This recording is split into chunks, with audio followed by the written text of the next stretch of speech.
Yeah, of course. And so yeah, we abruptly cut here because we're going straight to the mock battle. So the setup here is very unique to Black Eagles. So you'll notice I don't have Lindhart, who's typically the healer for the Eagles. And that's because we have Dorothea and she's broken. And we will see in a bit. So the first thing to note is, in this map, you want to move Byleth to that square immediately. The reason being is that on turn 1, Ignatz, Lorenz, and Ash are all going to rush you. And if you don't get a hit on Lorenz on turn 1, you're going to be in a huge amount of trouble pretty much immediately. That's my cue. That makes sense. And so Edelgard currently has the bow I stole from... I stole in the first mission, and we've got Bernadetta as well. And Ferdinand's there because he's got Tempest Lance, which is a very, very powerful skill. Oh yeah, makes sense. You got your bows and you got your high accuracy. Anything else is... Yeah. So the immediate thing you'll see is, you know, Bernadetta's dealing like 5 damage on like a pool of 40 HP or so that Lorenz has. Mm. And that's like one of the conceits of Maddening, especially early. You're not doing much damage, and these guys have boatloads of defense. So you're going to be relying on Byleth a lot, because he's a pretty big powerhouse at the moment, from all the levels he gets early. And you're going to be wanting to use the forests as well. Yep. So yeah, this is the immediate priority for me. Get every unit I have into a forest. And make sure that Dorothea is nowhere near anybody. Oh, yeah. Because, especially her and Bernadetta will explode if anyone looks at them vaguely aggressively.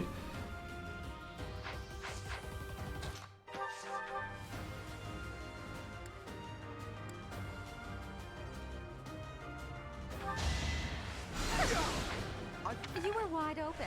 So I'm trying at the moment to get as much experience as I can on Dorothea and Edelgard particularly.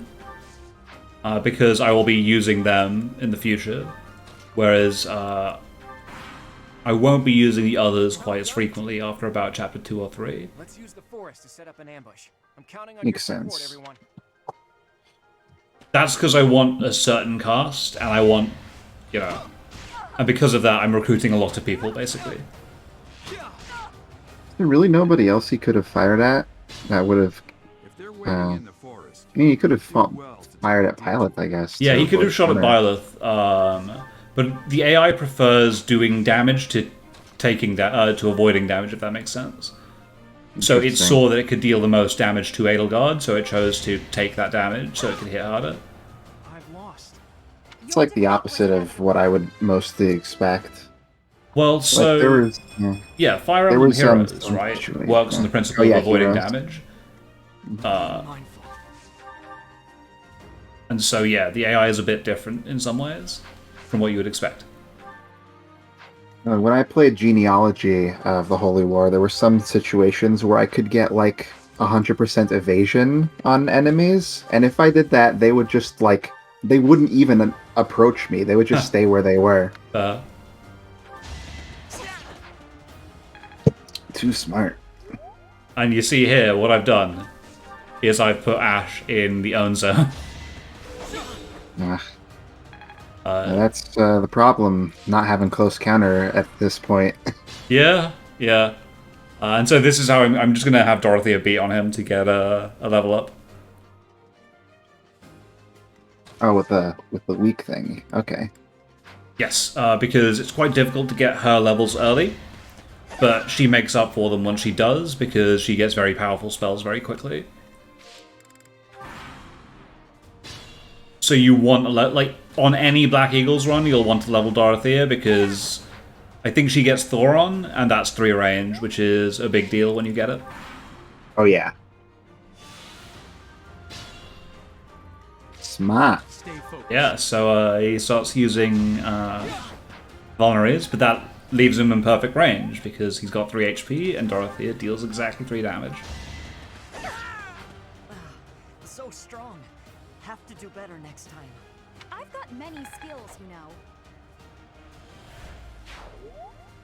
Okay, yeah, so usually, for the other houses, if I was in this position, I'd start having to either heal or chain chug vulneraries. But we have Dorothea, who is unbelievably broken early in the game. Because she restores 10% of your HP as long as you're standing next to her. Didn't remember that. Yeah, so she makes the early chapters of Maddening a lot easier.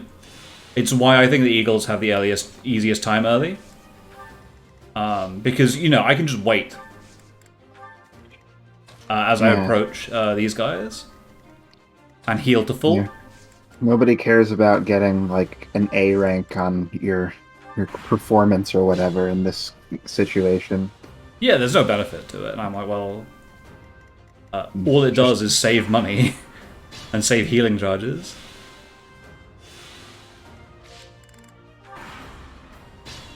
There you go, I'm very pleased with myself because my characters are near full again. So here what we're going to do is, usually this is a really hard formation to break, but if you use Curved Shot, which is why we've taken Bernadetta, and you ping Hilda, this aggroes her and Claude, and so they leave their defensive formation and come after you. Like so. And so my plan is, I'm just going to kite them to the forest over here, and that's what I do, I save a bit of time by cutting it out. So Hilda's pretty strong here because she's got a hand axe, so she can attack both at range and in melee. And so my plan when I go into this is basically the same as what we saw with Ash, which is to surround Claude and to kill Hilda. Unfortunately, Claude is very, very smart and has positioned himself in such a way that you can't do that to him because we don't have the movement range. And I suddenly realized that I might be in a fair bit of trouble here. Because Claude's incredibly fast and doubles basically everybody and hits like a truck. So he will kill people. It was my experience too. Yeah, so he's just got a straight kill on Bernadette if he hits her. So I'm like, alright, well, I suppose the solution will be to get Aelgard to max movement range and then have Hilda throw an axe at her again, right? And then Aelgard will counter with a bow, and then we'll be able to sweep up Hilda next turn. And that's my plan.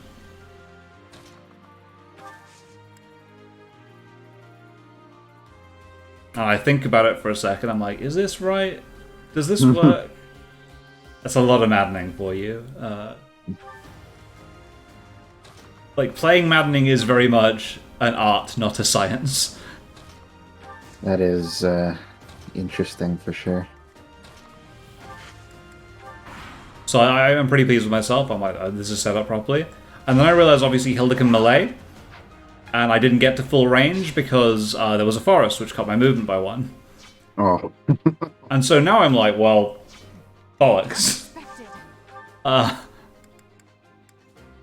Hilda has a clean kill on Aelgard.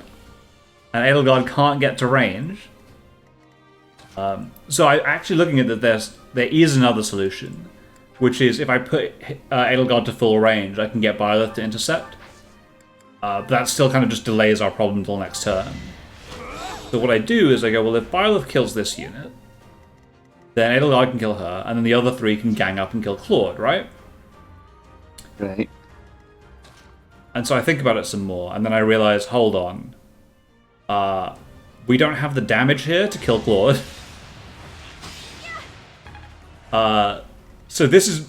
I think at this point I'm losing. But then I have another thing, and I go, hold on. We got Ash to heal when he was at low HP, right? Yeah. So, as it turns out, there's a quirk of the AI in this game. Which is...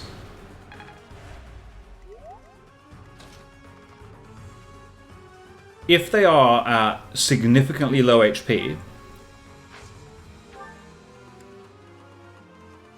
they will choose to heal instead of killing units they otherwise would have been able to kill. So both of them vulnerate. Yeah. And that lets me sweep them this turn. I mean, they could have, maybe moved away in Vulnerary Rage. That maybe would have been slightly smarter. So that's a lesson that anyone can use, basically. It's a interesting quirk, right, that healing is prioritized above everything else when things are at low HP.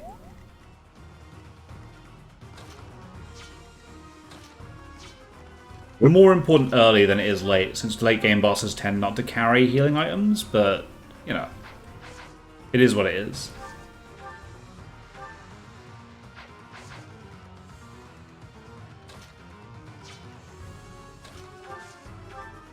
I'm just considering the best way of killing Claude here to get more experience on Dorothea. And yeah, I got a situation which works, which I'm pretty happy with.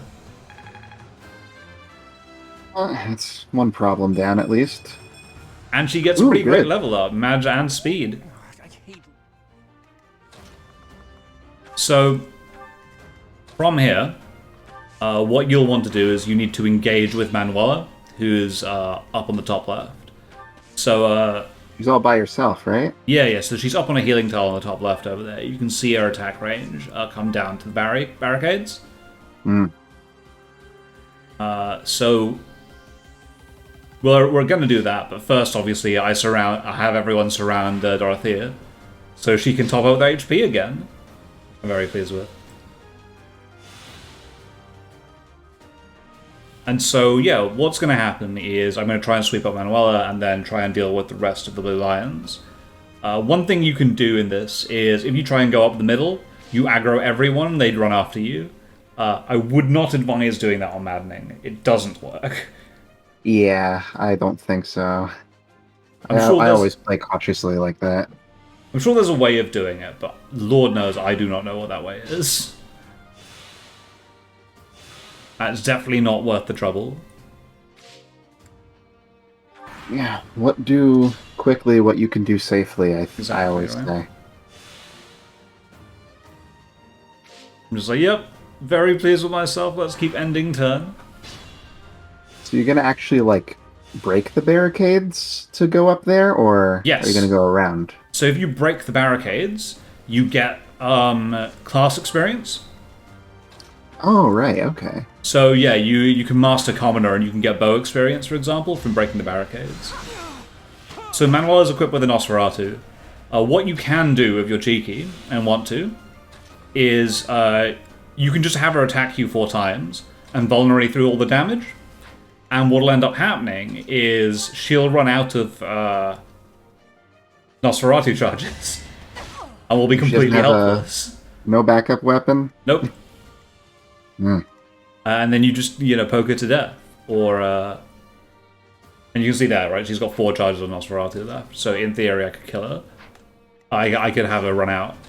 Because, again, we have unlimited healing.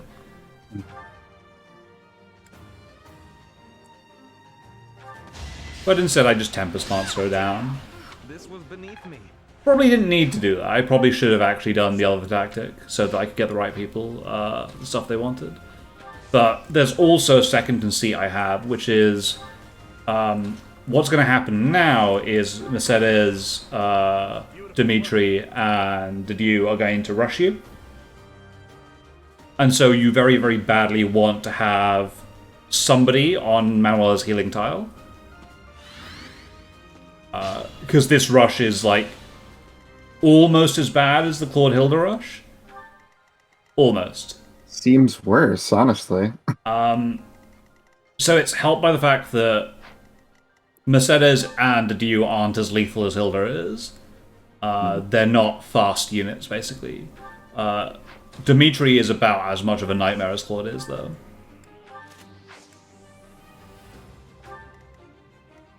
Because he is blazing fast, hits very, very hard. So you kind of want to try and take down these two first, and then take down Dimitri immediately afterwards. That said, Didier hits very hard, even if he only hits once. Yeah, that's better than that. Mercedes is a It lot is not less... not so much. Yeah, she's a lot less threatening.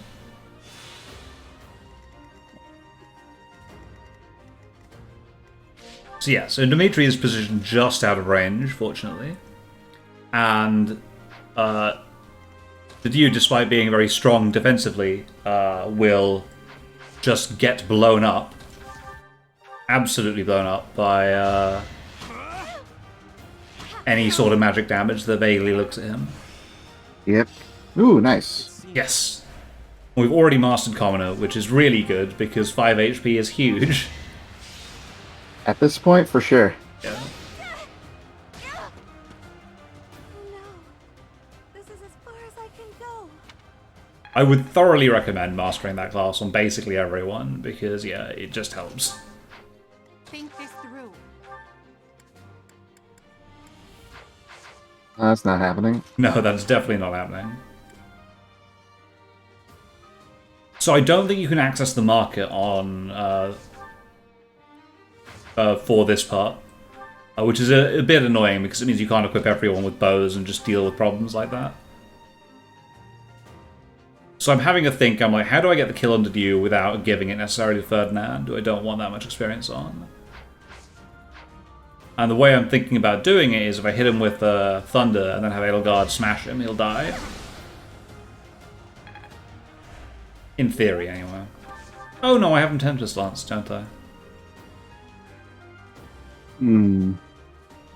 Yes, that's what happens. I Tempest Lance him to 2 HP and then, yeah, beat him up with Edelgard. The reason I think I did it that way is because I wanted slightly more accuracy from Ferdinand being next to him. Apologies. And I didn't want to burn more axe charges. Well, how was that?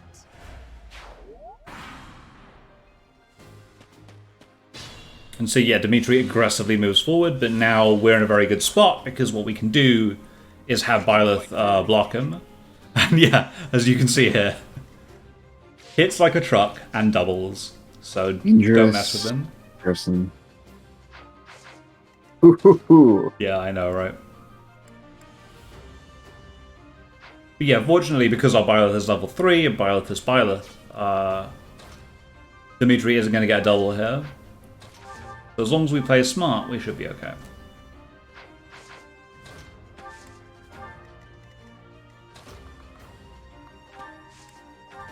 So I just get everyone out of the way. Seems reasonable. And then, yeah. I don't think everybody attacking him all at once would have beaten him. No, it wouldn't. Most of them would have died on counterattack as well. Pretty much. You're a tough opponent, but I refuse to yield. Do not fool yourself into believing I will hold back.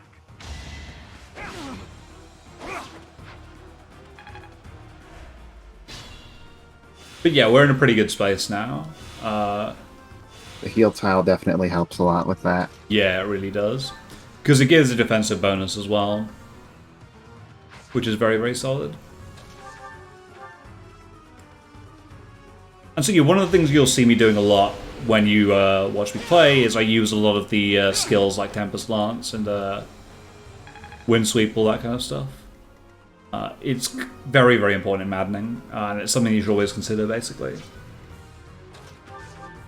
Yeah, usually in like normal situations, I'd be like, oh, but what if I need it later, you know? But it's better to ensure your victory in something so specific. Yeah, exactly. And, you know, because, again, we've got Dorothea on our side, the Black Eagles just get more money than all the other houses do. Because they save on vulneraries that otherwise would be used, and you can sell them to buy bows and stuff. Fair Which is enough. very handy.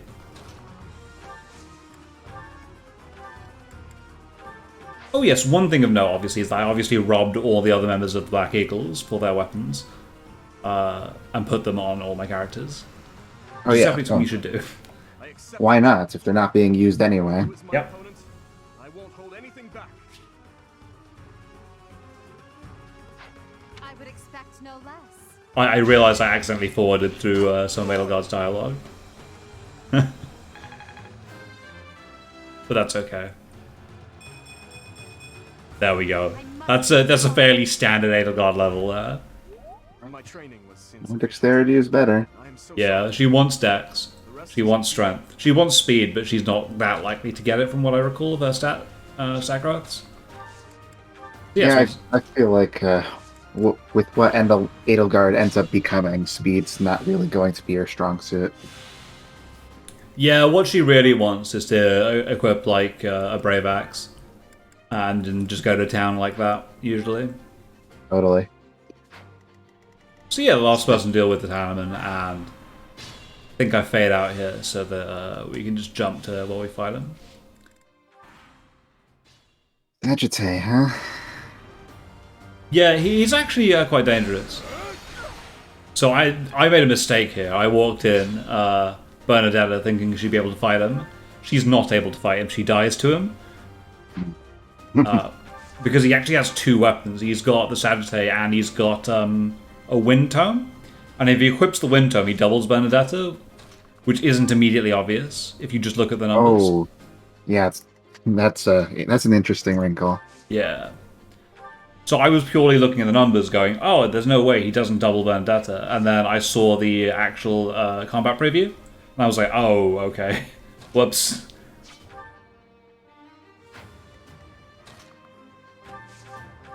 Still, we're fine, because Byleth has a double on him while he's equipped with Sagittae.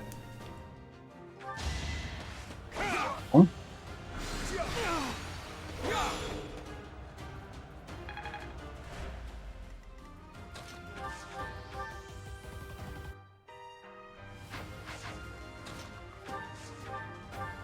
Ah, she can't sword him to death, unfortunately. It's okay. I feel like Bernadetta hasn't gotten anything, so... I don't think she's... Is she going to get something? Oh, I might do it. Yes, fair enough. Because I will need to use her for the next mission, for sure. So it's probably worth getting a little bit of experience. Someone with actual battle experience is, well, I was as good as useless. Oh, I wouldn't say that, Hanneman. You gave me a bit of a shock. All right, that's that. The winner of this mock battle is the Black Eagle House. Wow, who would've guessed? Yeah, I know, right? Defeated both houses masterfully. Take pride in this victory, everyone. Little guy congratulating me is all I could want in my life. Turn 39. There you go. And that is the slow and steady approach to dealing with maddening that I take for a lot of this. Lovely.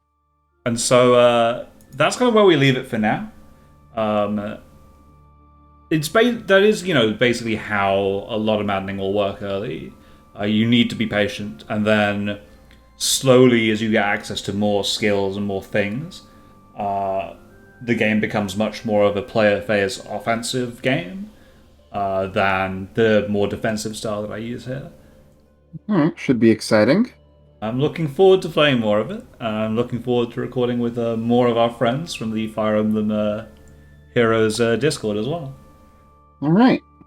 So yeah, thank you very, very much for joining me out. I hope you had a great time, and I will. Yeah, it was fun. And yeah, we will definitely see you on a future set of episodes, I think. Yeah, sure, no problem. So great, thank you all very much for watching, and we will catch you all next time. So long.